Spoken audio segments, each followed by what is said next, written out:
الحمد لله الذي ليس لقضائه دافع ولا لعطائه مانع ولا كصنعه صنع صانع، ثم الصلاة والسلام على حبيبه وصفيه سيدنا ونبينا محمد وعلى آله الطاهرين وصحبه المنتجبين.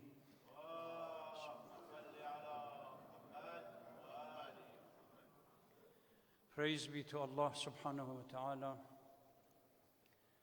that no one can prevent what He determines, and no one can avail what He provides and gives, and no one can make anything remotely close to what He makes. We convey our greeting and salutation to the Holy Prophet of Islam and his pure progenies. Sisters and brothers, Assalamu alaikum wa rahmatullahi wa barakatuh. Ibadullah, awsikum wa iyai bi taqwallah. عن إمام موسى بن جعفر عليه الصلاة والسلام أنه قال لأحد من أصحابه: يا هشام احذر هذه الدنيا واحذر أهلها، فإن الناس فيها على 4 أصناف: جاهل متردي معانق لهواه، وعابد متقوي كلما ازداد عبادة ازداد كبرا، وعالم يريد أن يوطأ عقباه ويحب محمدة الناس، وعارف على طريق الحق يحب القيام به فهو عاجز أو مغلوب، فهذا أمثل أهل زمانك وأرجحهم عقلا. O Hisham, stay away from this world and those who have divided their attention or dedicated their attention to this world. And remember that people in this world can be divided into 4 groups. An ignorant that has love of material taken him to the brink of destruction. A pretender who worships Allah subhanahu wa ta'ala, but his worship brings him nothing beyond arrogance and conceit. A knowledgeable that loves to be praised by people and for people to walk behind him. And finally, the 4th, someone who is on the right path and would love to establish justice and work for it, but unfortunately he is prevented to do so because of forces of circumstance. Hisham, remember that this 4th category is the best and the wisest that you should pay attention to. We start with the usual reminder.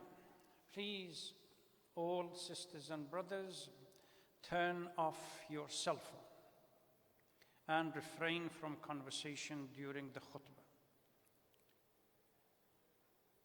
The 22nd, 23rd, 24th, and 25th of month of Dhul Qa'dah is rich with anniversary of events, both historical in a biblical term as well as in our own calendar.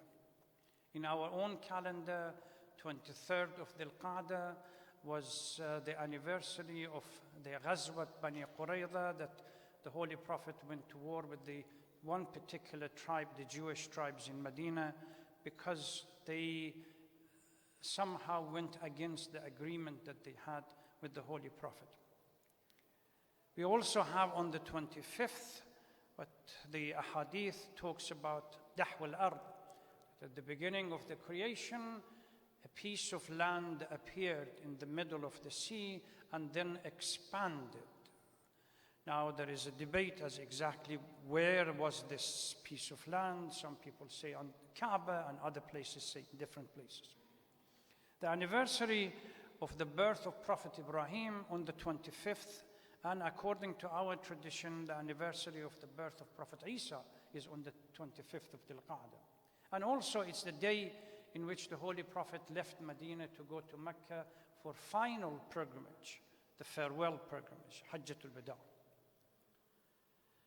We also have a couple of other things happening in our own backyard. Number one, I really don't know how to put this. The audacity has been beyond belief. Former American ambassador to Iraq, Douglas Silliman, who was ambassador from 2016 to 2019, recently in a speech called for the elimination of Shia from Iraq, elimination of religion from Iraq, and targeting the life of Ayatollah Sistani from Iraq, because these are the obstacles to the permanent American presence in Iraq. If Americans want to remain in Iraq, these three components have to be eliminated.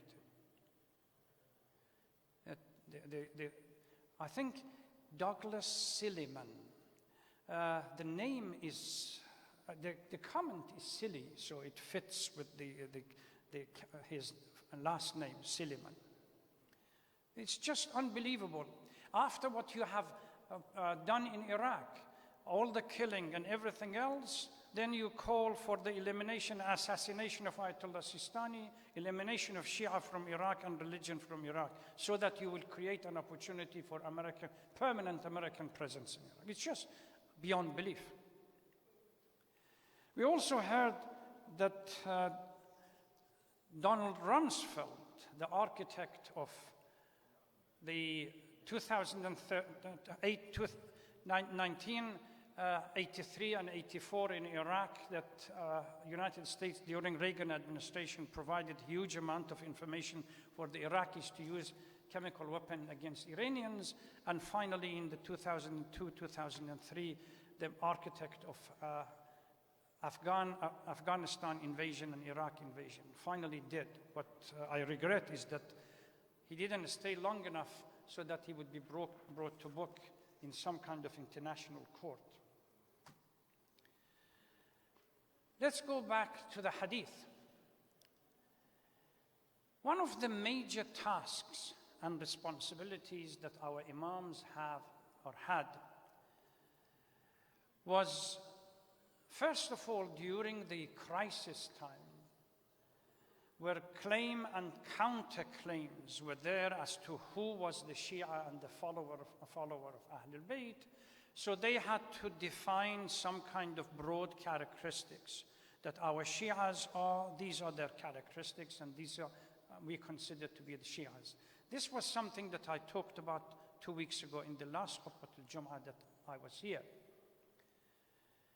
But there are other ahadith literature that we have that inform and educate the community, the Shia community and the followers of Ahlul Bayt on two fronts. Number one, our imams are trying to inform the community to be wise of the complexity and the diversity of people that are around you. So if you want to make an educated decision, that educated decision should reflect the complexity of the life around you. There are others that we'll address shortly, because there is a hadith from Imam Ja'far al-Sadiq salawatullah salamu alayhi that says, "Al-alimu bi zamanih la tahjumu alayhi al-lawabis." If you are streetwise, you understand what is happening around you. You are not caught by surprise when an event takes place. You always prepare. And rather than react, you prepare yourself for that.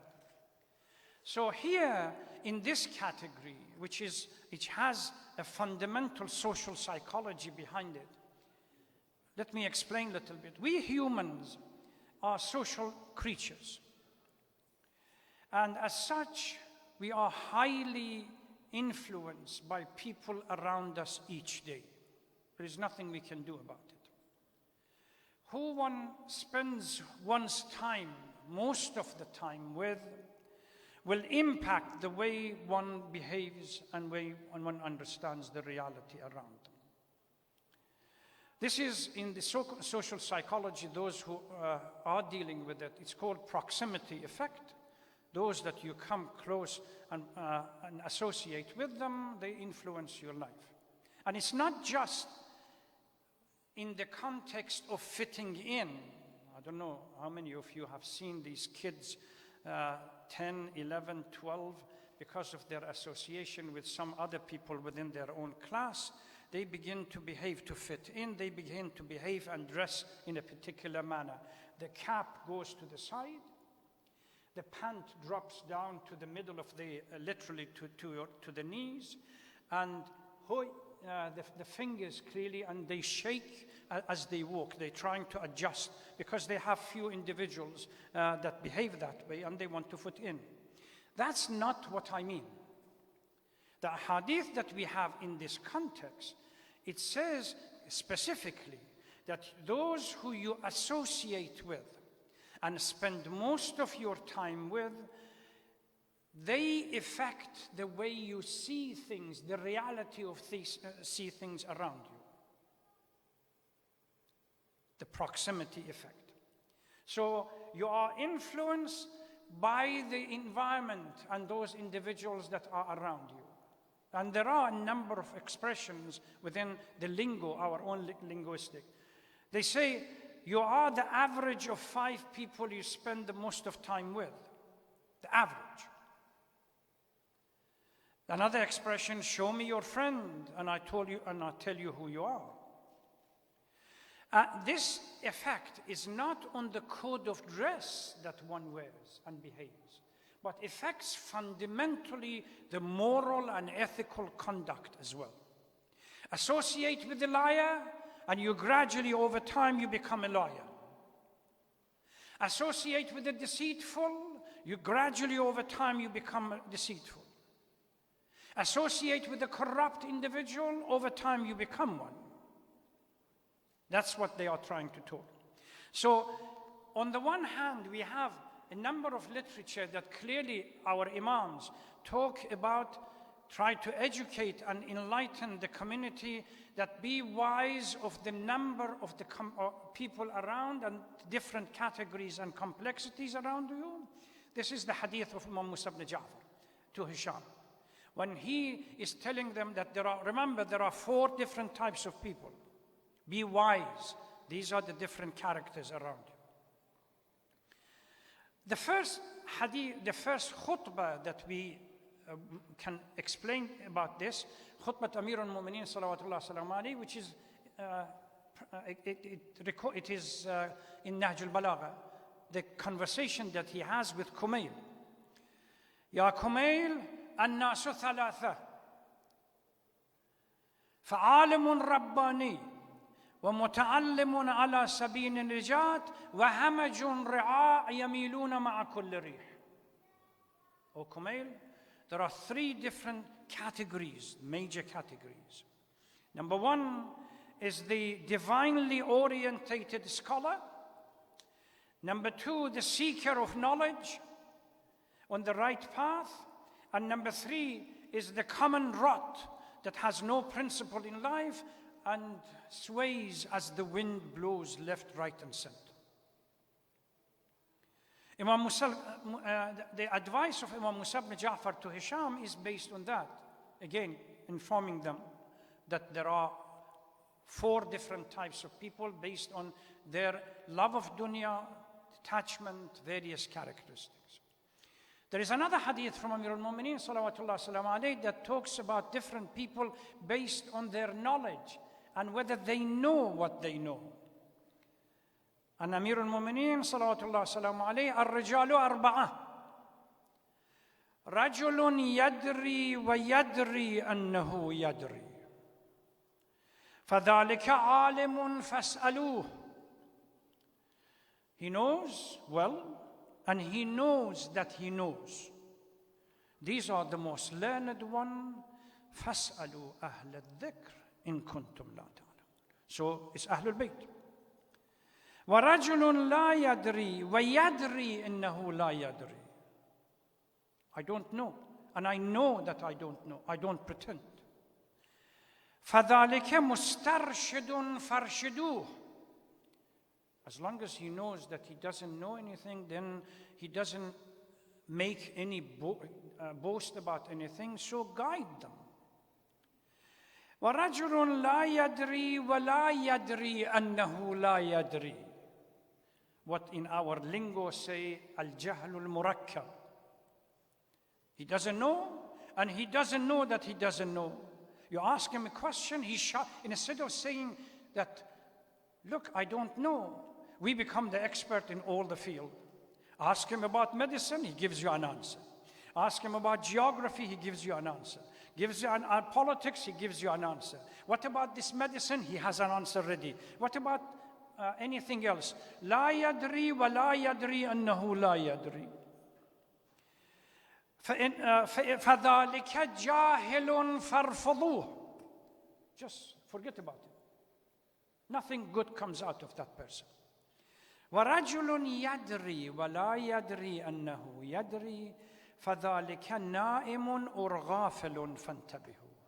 Remind him, you have this knowledge, so let's benefit from it.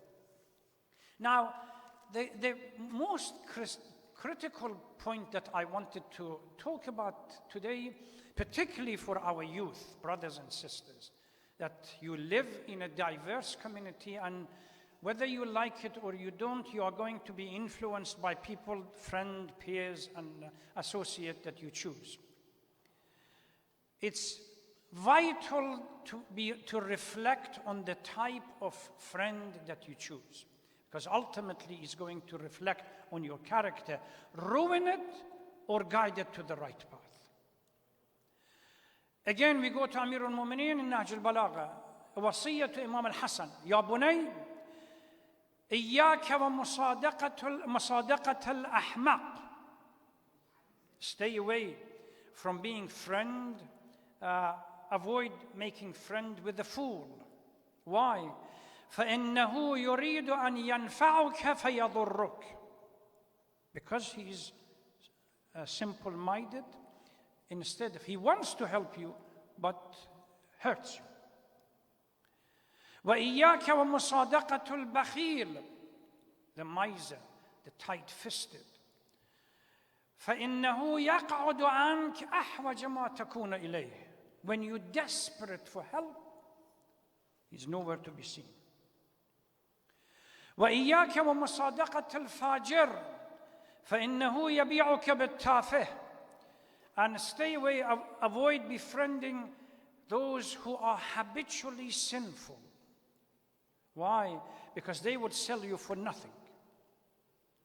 When the conflict is between a friendship or self-benefit dictates everything else. And إياك ومصادقة الكذاب فإنه كالسراب يقرب عليك البعيد ويبعد عليك القريب. And stay away from the liars, because they are like mirage, destroying and distorting the reality.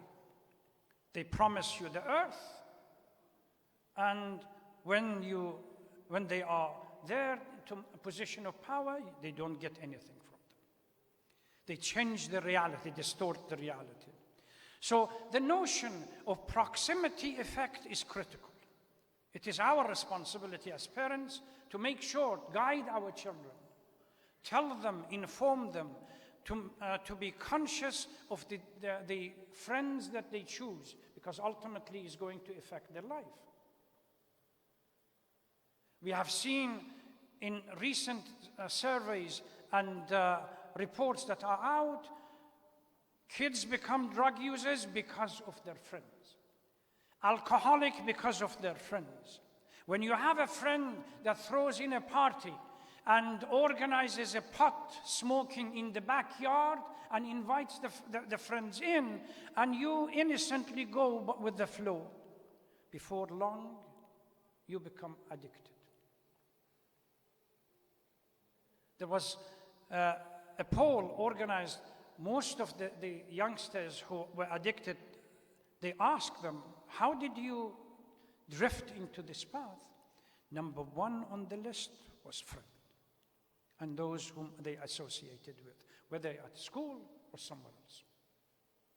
So we need to be extremely careful in the selection of the friends, and we at the same time be wise of the people around us. There is another hadith that says, "Man ashara qawman 40 yawman sara minhum."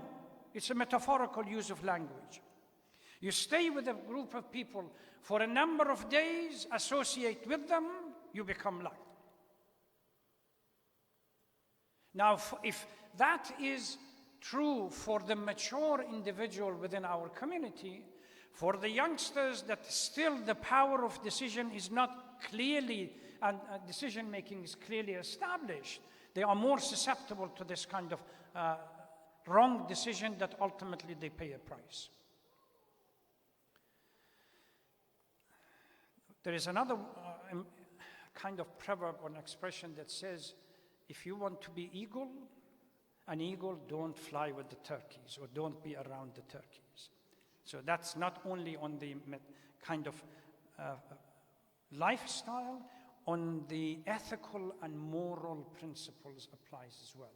If you want to be an ethical, moral individual, select those that they practice those principles around yourself. Then you will be influenced. This is why mujalasat al-ulama, according to ahadith, is so recommended.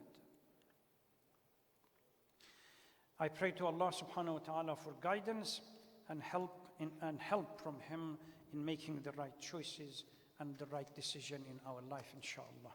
Bismillah ar-Rahman ar-Rahim. والعصر إن الإنسان لفي خسر إلا الذين آمنوا وعملوا الصالحات وتواصوا بالحق وتواصوا بالصبر والسلام عليكم ورحمة الله وبركاته.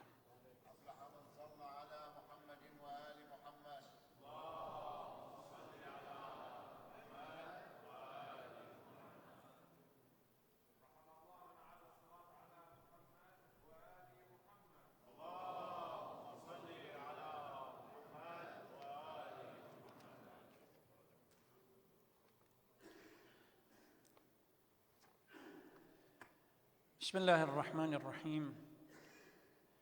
الحمد لله رب العالمين، نحمده ونشكره ونستعينه ونستغفره من سيئات أعمالنا، ثم الصلاة والسلام على أشرف الأنبياء والمرسلين، حبيب إله العالمين سيدنا ونبينا محمد وعلى آله الطاهرين وصحبه المنتجبين.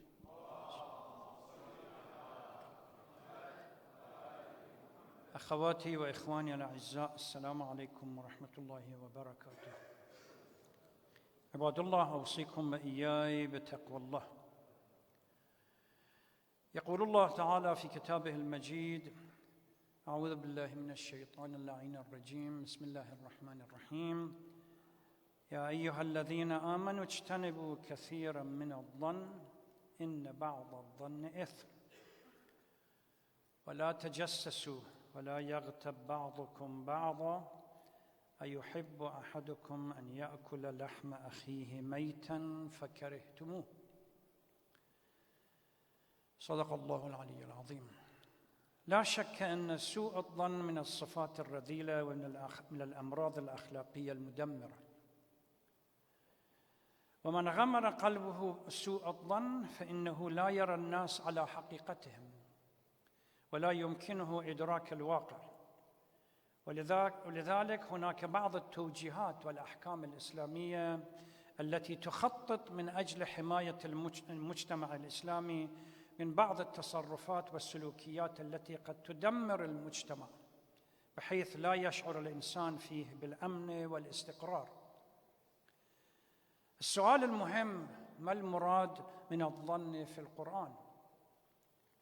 الظن هو عبارة عن السلوك الذي لا يعتمد فيه الإنسان على حجة وقانون وبينة، بل يعتمد على الهواجس النفسية لاحتمالات لا ترتكز على أساس، أو أن يعتمد على التخمين. فالمجتمع عندما يحكمه القانون وتخضع له سلوكيات كل الناس والعلاقات الاجتماعية فيما بينهم، عند ذلك يشعر الإنسان البريء بأنه لا يتعرض لأي سوء. وأما إذا كان المجتمع يأخذ بالظن والوهم ولا يرتكز إلى حجة، وإنما ينطلق من خلال كلمة طائرة هنا وإشاعة هناك، أو من خلال بعض المظاهر التي لا ترتكز على أساس، يبقى المجتمع قلقاً ابتداءً من البيت وانتهاءً بالروابط العامة. مثلاً نلاحظ الكثير من الظواهر الموجودة في مجتمعاتنا، فقد يتهم الشخص زوجته بتهمة ما لمجرد أنه لاحظ بعض التحركات التي يمكن أن تفسر بأكثر من تفسير ومن أكثر من احتمال، ولكنه يغلب الاحتمال الأسوأ. ونلاحظ في كثير من الحالات أن الإنسان قد يسقط في المجتمع من خلال إشاعة ربما أطلقها شخص حاقد، وهم كثيرون في مجتمعنا، يريد إثارة الفتنة في المجتمع، أو يريد أن يحطم رمزاً فيه، فيتلقف الناس الإشاعة ويحكمون على الشخص من دون أساس. فنحن مجتمع، ولا أتكلم عن كل المجتمع بل عن ظاهرة معينة، لم يتربى على الالتزام بالشريعة أو القانون كأساس. نحن نلعب على الشريعة والقانون ولا نتحمل مسؤولية وحدة المجتمع وتماسكه، حتى في حالات الاهتزاز السياسي والاقتصادي والاجتماعي والمسائل الأمنية. وهذه المسألة هي من القضايا التي تتصل بعملية سلامة المجتمع، ابتداءً من البيت إلى القضايا العامة التي تتصل بقضايا المصير. فإن علينا أن نعمل على استقرار المجتمع، لأن المجتمع الذي يخضع للاهتزاز وزلزال الإشاعات هو مجتمع تستطيع أن تعبث فيه أعداء الأمة. والنبي صلى الله عليه وآله وسلم أكد هذه الفكرة إذ قال: إياكم والظن فإن الظن أكذب الحديث. والسيد المسيح عليه الصلاة والسلام الذي كان يخاطب بعض الناس الذين يحكمون على الآخرين بغير حجة قال: يا عبيد السوء، تلومون الناس على الظن ولا تلومون أنفسكم على اليقين. علينا أن نثقف أنفسنا وأولادنا على أن لا نحكم بشيء إلا إذا ثبت هذا الشيء بالحجة القاطعة. وقد سأل شخص النبي صلى الله عليه وآله وسلم: على ماذا أشهد؟ فالتفت النبي إلى الشمس في وقت الضحى وقال: على مثل هذه فاشهد أو دع، بحيث تكون القضية واضحة وضوح الشمس في حال الصحو. أما إذا كان هناك غيم أو ضباب أو شك فوفر على نفسك سؤال الله تعالى: على أي أساس شهدت؟ وعن علي عليه الصلاة والسلام يقول: سوء الظن يفسد الأمور ويبعث على الشرور. ويقول أيضا: الرجل السوء لا يظن بأحد خيرا لأنه لا يراه إلا بوصف نفسه. وهو ما نظمه المتنبي الشاعر المعروف. هذا القول من إمام أمير المؤمنين صلوات الله وسلامه عليه: إذا ساء فعل المرء ساءت ظنونه، وصدق ما يعتاده من توهمه،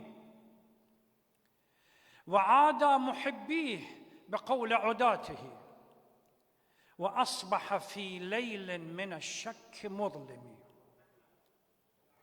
إن مجتمعاتنا ولا سيما مجتمعات المسلمين تعاني من الزلزال العائلي والسياسي والاقتصادي والأمني، وربما كنا نحن الذين نتحمل مسؤولية ذلك، لأن للمجتمع قانوناً لا بد أن يسير عليه الجميع، وهو أن ينطلق الناس من خلال الضوابط الشرعية والقانونية، من خلال ما يحكمون به على الأشياء وعلى الناس، ولأن المجتمع الذي يعاني الاهتزاز سوف يسلط عليه أعداء. أما عندما يملك المجتمع أسس الثبات في ضوابطه فإن الآخرين لا يستطيعون أن يزلزلوه. وعلينا أن نعرف أن سلامة الفرد هي من سلامة المجتمع، ولا يظنن أحد أنه إذا سلم في بيته وكان المجتمع غير سليم فإنه سيرتاح. أنا راح أقفل باب البيت وأنا منعزل عن المجتمع، لأن النار عندما تهب في بيت جارك والرياح عاصفة فإن النار سوف تنتقل إلى بيتك. وهذا ما تدل عليه الآية القرآنية: واتقوا فتنة لا تصيبن الذين ظلموا منكم خاصة. أسأل الله تعالى أن يجعلنا وإياكم من المبتعدين من هذا المرض الأخلاقي ومن آثاره السيئة إن شاء الله. اللهم صل على سيدنا محمد كأفضل ما صليت على أحد من خلقك، وصل على علي أمير المؤمنين وسيد الوصيين، وصل على فاطمة الزهراء سيدة نساء العالمين، وصل على الحسن والحسين سيدي الشباب أهل الجنة، وصل على أئمة المسلمين علي بن الحسين ومحمد بن علي وجعفر بن محمد وموسى بن جعفر وعلي بن موسى ومحمد بن علي وعلي بن محمد والحسن بن علي والخلف الهادي المهدي، عجل الله تعالى فرجه الشريف وجعلنا من أعوانه وأنصاره والمستشهدين بين يديه إن شاء الله. بسم الله الرحمن الرحيم. والعصر إن الإنسان لفي خسر إلا الذين آمنوا وعملوا الصالحات وتواصوا بالحق وتواصوا بالصبر. والسلام عليكم ورحمة الله وبركاته.